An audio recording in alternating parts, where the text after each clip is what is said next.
माननीय मुख्यमंत्री देवेंद्रजी फडणवीस साहेब, आज मी महाराष्ट्रातील लाखो ट्रक ड्रायव्हर आणि वाहन चालकांच्या वतीने एक महत्त्वाचा मुद्दा तुमच्यासमोर मांडू इच्छितो.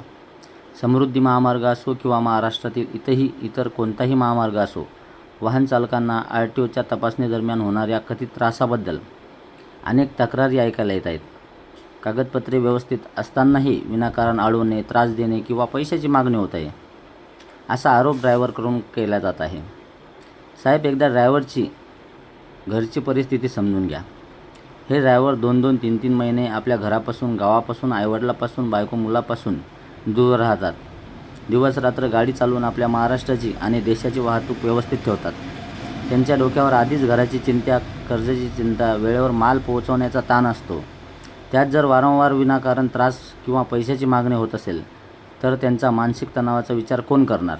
समृद्धी महामार्गावर एखादी घटना घडली की लगेच सोशल मीडियावर ड्रायव्हरला दोषी ठरवले जाते. पण प्रत्यक्ष परिस्थिती काय होती? त्या ड्रायव्हरला कोणत्या अडचणी आल्या? त्यांच्यामुळे कागदपत्रे होती का? त्याला कोणी अडवले? या सर्व बाजूंची चौकशी होणे गरजेचे आहे.